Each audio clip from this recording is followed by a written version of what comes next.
Here we go. Here we go. More Sheryl Swoopes. Let's listen in. About the Olympic break, who it could help, who it could hurt. Mm-hmm. And I've seen the complete opposite with two teams, the 7th and 8th place team. I think the Olympic break really helped Indiana. Absolutely. Like, they look like they've spent time, whether they took time off or not, but they worked on stuff. This Indiana team, I'm going to say shout out to Lexi Hull. I'm a big Lexi Hull fan. Watch her in AU. Lexi Hull shot the leather off the ball in their game against Seattle and just couldn't miss. Kelsey Mitchell is just stroking. She is just shooting the basketball. Aaliyah Boston, almost a triple-double. I know we're talking about teams where they can move and things changing, but if Indiana continues to play the way they're playing like this, they too are going to move up in the standings, right? They look like a different team. They came out firing. Firing. Yeah, that's a great point. Great the break point. for sure helped them. And I feel like the break really hurt Chicago. I know they made a trade right before the Olympic break, right? Mm-hmm. But and this is the first game.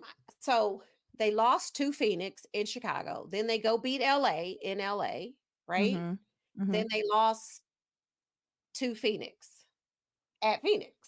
Yeah. They did double. Yeah, sorry. Mm-hmm. So before I get into that, I am going to say this. Shout out to Angel Reese, even in a loss. Listen, 20 boards. It's crazy. 20 boards. Say what you want to say about how she's getting all these rebounds. Not everybody can get 20 rebounds. I don't care if you're rebounding your own. But the thing is with Angel just has a knack for the basketball. Angel really is just going to go get the basketball, and she is constantly giving her team more possessions. And I'm going to say this, Spoon, I should text her, but I'm going to say it right now. I needed her to let her stay in the game to get 20 points. She had 19. I just needed her to get listen, a 20-20, but I'll take 19 and 20, even in a loss. Like, I'll take 19 and 20 over Brittany Griner. Like, Brittany Griner is on the court at the tough time. That's a tough job. Yeah. That's tough. Yeah. So especially when you have Angel came back. Atlanta lurking right behind the Fever and Chicago. Yeah, you gotta. All right. We're going to stop it right there.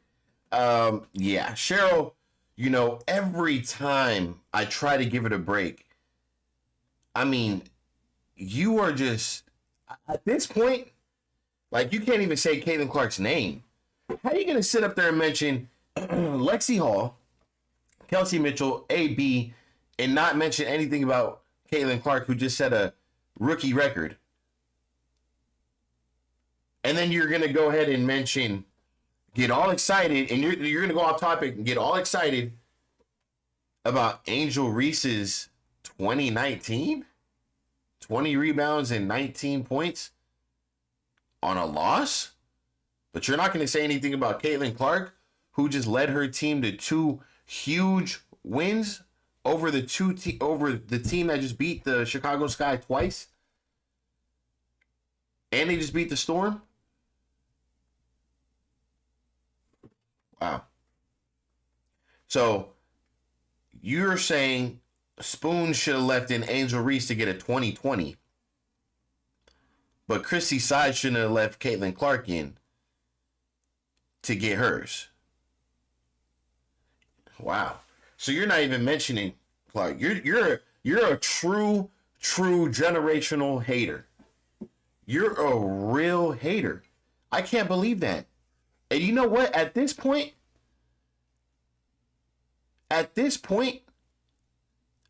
we need to stop even listening into her podcast, because it's just feeding her whole program, her whole platform. And maybe she's doing this on purpose to get our reactions. She could be, when you think about it. It's not a bad way to market. But at the same time, from what I've seen in the past, I can just help. I can't help but think that this is just a pure conversation for her. Like, yeah, we're going to completely blow past the rookie of the year, the best point guard in the league, leading her team to 2 huge playoff environment type wins over top 5 teams in the WNBA. Now on her way to set a whole nother rookie record. Something that could be in so far outreach with 12 games left that no other rookie can possibly touch it ever. You're not going to mention the rookie who's got their team in the playoff race after them only winning 13 games last year. You're not going to talk about the rookie who's about to get their team into a 6th or 5th seed and ready to make a push into the playoffs. You want to sit there and start giggling and laughing and oh my God, and 20 and 19, Spoon should have left her in for 20 for 20. And then you're admitting, I don't care how she gets the rebounds. Offer misses, whatever the case is. She just has a knack for the ball. Nobody says she didn't. But the Chicago Sky are losing. I don't care what double is going on. The fact that you're not acknowledging Caitlyn Clark shows how envious, jealous, whatever the case is, you could be racist, whatever the case is, whatever the media is going to stir on that part, you know. But it's not a good look. And honestly, I think we're going to have to boycott the whole podcast at this point, because I think either she's trolling and we're feeding into it, or she's just a pure hater. And she's going to stay this way. As Caitlyn Clark seems to constantly prove the WNBA wrong, make them eat their words, make them apologize, make them flip the switch, make them tell the truth. And I've already said it. You know, I get a lot of hate too on my other channels and stuff like this. Watching Angel Reese's game in Chicago Sky is a little boring compared to Indiana. It is. And we have this thing where we're pumping up Angel Reese's ego so high, thinking that she's the best rookie in the WNBA when she's not. She has a lot to work on, and if you guys would stop boosting her ego like that, maybe she could get in the gym and get to work. So maybe she can come out and have a dominant second half of the WNBA, or actually have a good second year. She shouldn't have went to Paris, and she should be working on her inside game. It's horrendous. Yes, she just had a 19-point game. That's great. Couple shots fell. That's awesome. I need to see her start finishing around the rim, and that's just 100% basketball talk. So, you know, and I'm going to be honest. There's a couple rookies who are better than Angel Reese. I'm just being honest with you. Cameron Brink is one of them. She is. She has a way more diverse game than her. Way more. Better defense, better offensive game, better assisting, better court vision. She can run better. She can cover the floor better. She can space the floor, shoot the 3 ball. Yeah. Cameron Brink's better than Angel. Trust me. I know basketball. I'm just being 100% real. I don't know why Sheryl Swoopes is trying to deny everything. That's some hater ass shit right there, man. But shout out to Caitlyn Clark. Just keep doing your thing. And people like this, you know, they're going to keep denying the fact that she's the best rookie in the league. She's the best point guard in the league. And she's ready to take over the league. She already took over the league. In case you haven't noticed. The league is Caitlyn Clark's right now. So if I were you guys, like everybody else is saying, jump on the train.